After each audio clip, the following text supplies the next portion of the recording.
Assalamualaikum warahmatullahi wabarakatuh. Selamat pagi Sobat Tani pencinta kopi di seluruh tanah air. Saya ucapkan selamat pagi juga kepada teman-teman subscriber channel Kopi Jalan Express tanpa terkecuali.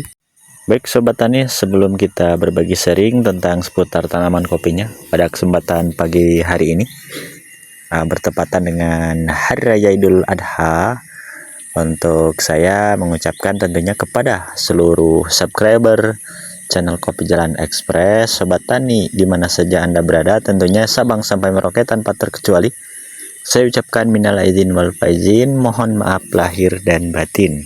Baik Sobat Tani, kembali kita sharingkan untuk seputar tanaman kopinya pada kesempatan pagi kali ini. Ini yang sedang kita ambil gambarnya ini adalah klon Tugusari yang berada di ketinggian 700 mdpl nya sedang merah seperti ini ya, dan belum dilakukan pemetikan. Dan kita nanti akan sepilkan kembali sambungan di bulan 10 seperti apa kondisi sekarang untuk yang berada di ketinggian 700 ini ya. Dan kemarin sempat ada yang bertanya, Mas, apa yang dimaksud dengan MDPL, karena belum paham. Jadi MDPL itu adalah suatu ketinggian daerah ya.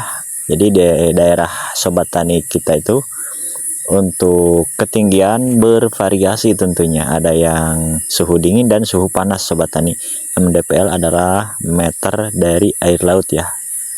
Itu kepanjangan dari MDPL. Jadi jika di tempat Sobat Tani 700 mdpl, maka ketinggiannya itu adalah 700 meter dari air laut.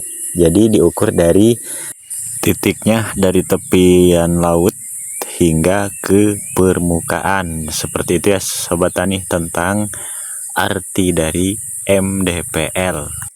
Nah, untuk pemahamannya, ketika di daerah Sobat Tani semakin MDPL-nya itu rendah, contoh dari 500 ke 300, 200 bahkan 100, itu semakin panas ya suhunya. Oke Sobat Tani, jadi pemahamannya semakin panas suatu daerah untuk karakter kopi semakin cepat perkembangannya, atau untuk pemanenannya selalu lebih dulu daripada yang berada di suhu dingin. Seperti itu ya Sobat Tani. Untuk di ruas atau di panjang itu pertumbuhannya nyaris tidak ada perbedaan ya. Yang mencolok perbedaannya di sini tentang karakter buah, tentang cara pemanenannya. Nah, ketika di suhu panas, untuk sekarang sudah melakukan, ada yang melakukan pembungaan pertama seperti ini contoh ya. Ini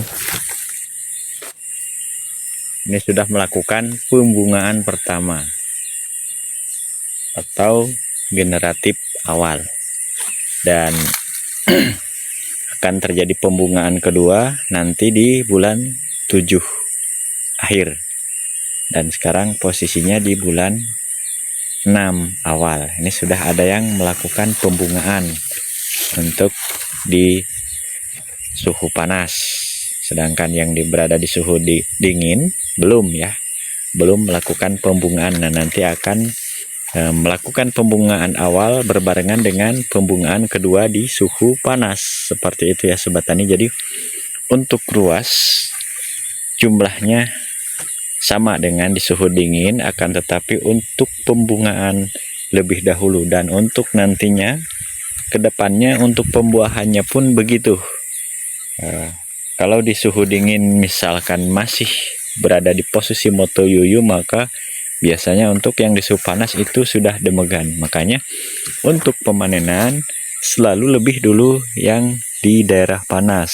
Nah, maka dari itu untuk penyimpanan bahan, titik tumbuhnya sama di suhu dingin di bulan 10 titik tumbuh terbaik, dan di suhu panas pun sama, dengan catatan jenis klon Tugusari itu kita undur lagi di bulan 11 titik tumbuhnya ya, jangan di bulan 10, karena untuk pemanenan untuk lonto gusari itu sedikit lambat 1 bulan ya, seperti itu sobat tani.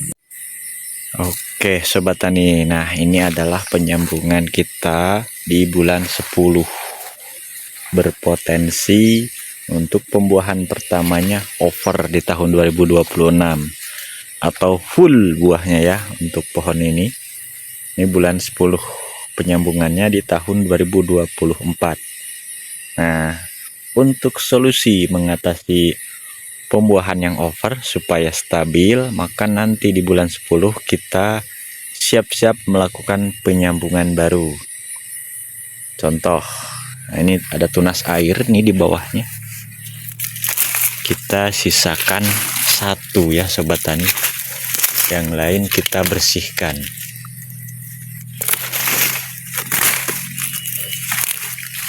Nah ini ada 1 nih, ini hasil samcuk ya, tahun 2024 kita melakukan penyambungannya pada bulan 10. Ini sambungan pucuk langsung, bukan dari tunas. Nah nanti di bulan 10, ini kan bulan 6 awal, jadi sekitar 3,5 bulan lagi ya dari sekarang kita persiapkan yang ini. Tunas air ini jangan dilepas, biarkan meninggi melewatin sambungan ini, karena ini pun pendek, sekitar hanya 70 cm saja ketinggiannya, maka yang ini kita tinggikan sekitar 160, baru kita sambung baru. Seperti itu ya sobat tani, untuk menjaga kestabilan pembuahannya di tahun 2027, karena mengingat ini akan over buahnya. Jadi tanda-tanda ciri-ciri buah yang over itu sudah terlihat dari sekarang nih. Lihat ranting ini ya, full. Ini akan terus bertambah pembungaannya ke sini, bahkan pucuk yang ini pun akan ikut bunga nantinya, akan full. Maka inilah yang dinamakan sambungan yang over pada tahun 2026. Nah, dampak dari efek yang sambungan over itu adalah untuk tahun 2027-nya mengalami penurunan buahnya ya, atau mengalami trek istilahnya. Maka solusi kita melakukan penyambungan baru dengan tunas air yang sekarang tumbuh sebesar ini. Dan kebetulan saya tidak membawa gunting, jadi ini dipangkas dulu ya. Nah seperti ini ranting-rantingnya, di video yang kemarin sudah kita berikan tutorialnya. Tujuannya supaya tidak mengganggu perkembangan yang di atasnya ini ya, seperti itu. Jadi untuk unsur hara terbaginya hanya sedikit saja ke sini, karena sudah kita lakukan pemangkasan ranting. Dan untuk pucuknya biarkan meninggi terus hingga melewati sambungan lama. Seperti itu ya sobat tani, cara mengatasi buah yang tentunya over, dalam artian menjaga kestabilan pembuahannya. Dan jika ada yang bertanya, Mas, itu apakah masih tetap disimpan ranting yang di bawah sambungan baru? Ya, jadi jawabannya enggak ya sobat tani. Setelah kita melakukan pemetikan yang merah ini, maka akan kita lakukan pemangkasan ranting ini total, kita bersihkan semua. Jadi kita akan fokuskan untuk unsur haranya ke ini sambungannya, calon pembuahan di tahun 2026. Fokus ke sambungan yang di atas ini serta ke bahan sambungan calon di bulan 10 nanti ya. Jadi setelah ini semua menua, jadi ini belum tua semua ya, nih masih ada yang hijau. Sayang ya sobat tani kalau sekarang langsung dipangkas, maka nanti setelah memerah semua seperti ini, kita lakukan pemangkasan ranting total ya, seperti itu. Nah, mengingat lancuran ini untuk kualitas biji kurang baik seperti ini, dompolannya kecil dan jarang, maka kita wajibkan mengganti dengan klon-klon unggulan yang sudah ada tentunya di sobat tani masing-masing. Seperti itu. Oke sobat tani, jadi seperti itulah cara atau solusi mengatasi sambungan kita yang over buahnya. Jadi selalu kita menyiapkan sambungan baru. Seperti itu.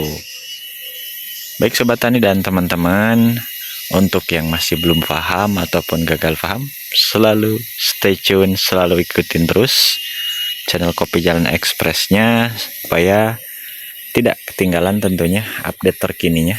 Karena untuk channel Kopi Jalan Ekspres selalu update info terkini setiap hari, baik kondisi bahan, baik seputar perawatan, pemupukan, dan penyambungannya. Oke, baik sobat tani dan teman-teman, untuk tutorialnya saya cukupkan dulu sampai di sini. Mudah-mudahan ada hal positif yang bisa diambil dari konten video kali ini. Saya akhiri billahi taufik wal hidayah. Wassalamualaikum warahmatullahi wabarakatuh. Salam petani maju.